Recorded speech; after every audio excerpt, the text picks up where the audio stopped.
Hello and welcome to the demonstration for the Posterized Pixel Pet Portrait Painting from start to finish. To get started, you will need your Posterized reference image. To learn how to posterize an image, check out the link in the description below. You will also need a stretched square canvas. Here I'm using a 12 by 12 canvas. You will need a ruler to measure your grid and a pencil and eraser. For painting, you will need a cup of water, a variety of different brushes. I prefer some flat brushes to get nice clean edges. You will also need paper towels and a paint palette with your pre-mixed paints. We will be working with acrylic paint. You will choose 4 colors plus black and white. We will begin by measuring a 1-inch grid. Make sure to draw lightly. I like to start out with guideline marks, marking at every single inch. Then I connect those lines and create a nice vertical line. I'll do it both directions, and you want to just make sure that you are drawing out squares and not rectangles. I also like to label the squares to make sure that I have 12 across and 12 down. You will add a grid over your reference image. Click on the link in the description below to learn how. To help with drawing, I like to use this tool called a viewfinder. You can make this tool by cutting out a small square the size of your grid, and it helps with drawing by focusing on each individual square. Now that we're all set up, let's start drawing. I'm going to first start by marking my boxes where my pixels will go. And just remember to draw lightly. Now I'm ready to start to sketch. I'm going to go box by box, drawing exactly what I see in that box. Make sure that you are drawing in the correct box, and it's okay to make mistakes. That's what the eraser's for. One thing that I love about a grid drawing is that it really forces you to draw what you see and not what you know. It really gets you to focus on each individual square, observing all the lines and shapes. You'll see that in my reference image that I have lots of little pixels or little dots. I'm going to go ahead and break those into simplified shapes. And once your drawing is complete, just double check your reference image and make sure everything's correct. Make all those adjustments needed. Next, you will need to refer to your value scale. Check out the color palette worksheet video in the description below to learn how. Let's start painting. I'm going to start with my value number 5, which is my black. Our goal with painting is to make sure that everything is nice and clean, that the paint is super flat, and that it is opaque, which means non-transparent, which means that you cannot see through it. In order to do that, we will need to do several layers of paint. So looking at my reference image, anywhere that I see black, I'm going to paint black. It may help to turn the canvas to help you paint in certain directions. Don't forget to paint your edges as you go. Here I'm going to have my edges match my painting. You can also add a solid color to the edges when you're done. You'll see here that I'm painting around my pixels. I haven't quite decided what colors those will be. I will save those till the end to then decide what colors they should be to balance out my painting. I'm using a flat brush here. I decided to work with a larger brush since my black areas are fairly large. Also, this flat brush helps me get nice clean edges. I can use the straight edge side to use it to make clean lines. For smaller areas, I'll switch to a smaller size brush. And of course, once this dries, I will need another coat to make this black paint more opaque. Really strive not to lose your drawing. Once there's paint on there, it sometimes is challenging to fix your drawing again.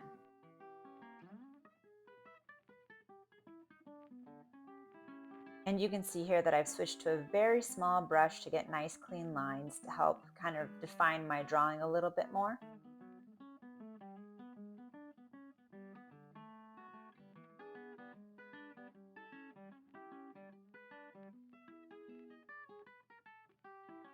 And if you make a mistake, just wipe it up real quick. It's fine, you're going to paint right over it.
Okay, it looks like I got my first layer of black everywhere.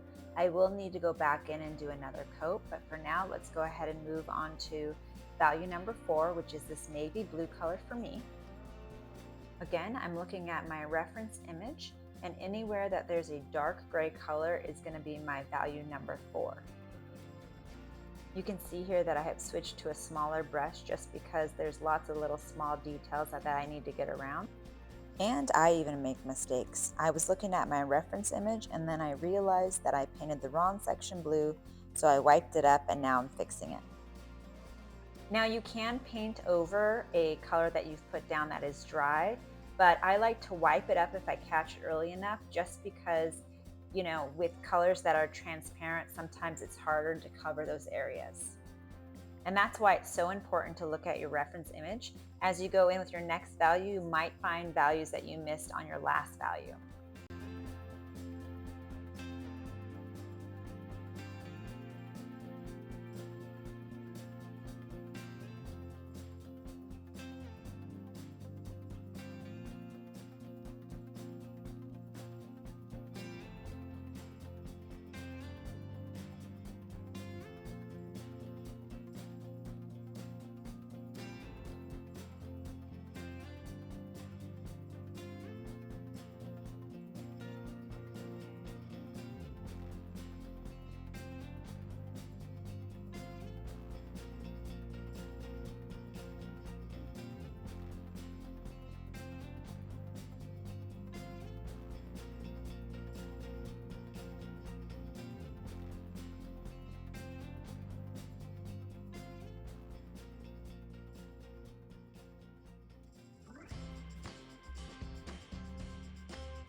And it looks like I got all my blue areas, so I will need to let this dry and do another coat because it's very transparent.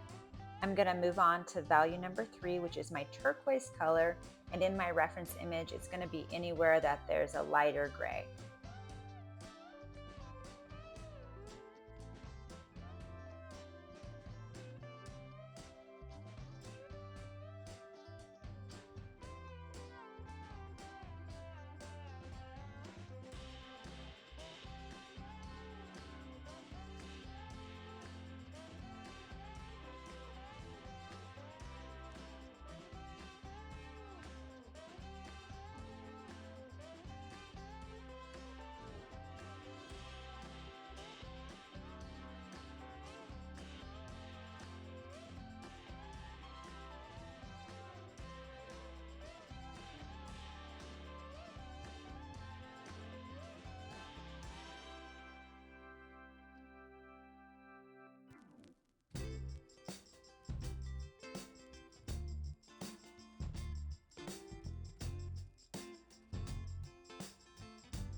Value 3 is about done, and it looks like the majority of my dog is now painted. I will need to go back in and do another coat. Let's start value number 2, which is my red color, and it's going to be a lighter value than my last value. I only see a very little bit of it in the dog itself, but I do find that color in some of the background area as well.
Well, that went fast. There was very little red that I needed to put down. My next color is my value number 1, which is going to be my yellow color. Now, I have to be very careful with yellow because it's super transparent. So I need to either layer it with lots of yellow or maybe even put down some white first. Now, this value is my lightest gray that I have. So looking at my reference image, I really only see this value in the background.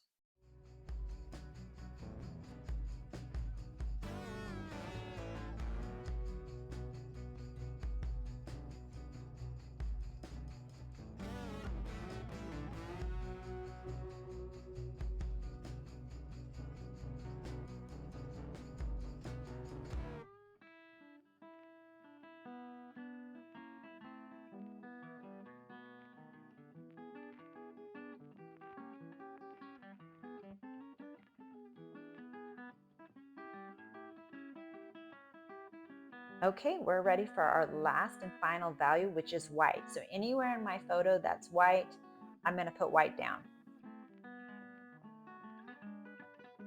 At this point, I've painted all 4 of my colors plus black and white. I've done several layers trying to make every color opaque. And now I can do my finishing touches and paint those pixels. So the reason why I wanted to wait till the end to paint my pixels is because I wanted to figure out where color needed to be balanced. So I'm starting with my yellow color, and I have placed it at the bottom because there was no yellow at the bottom. And I also feel like there needs to be a little bit of yellow on the right side of this painting as well. There are no wrong or rights of where you place these colors. For me, I'm just trying to get a color balance. The struggle here is trying to keep nice clean squares, so really utilize that flat brush if you have one. So you can see that I'm going in and also cleaning up the colors around it. And here I'm now adding some black to the left side of my painting because there was no black on that side. And I'm going to continue on with each color. I'm going to use every color except white. You can use white as one of your pixel colors. I decided not to because my white was pretty much already balanced in my painting.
And it looks like I pretty much have all my colors laid out where I need them to go. All I need to do is do a couple more coats to make sure all the paint is opaque. I need to clean, refine, and again, like I said, make everything opaque. And just like that, we are complete. Thank you so much for watching this tutorial. I hope you enjoyed it, and please share what you have done in the comments below. Thanks for watching.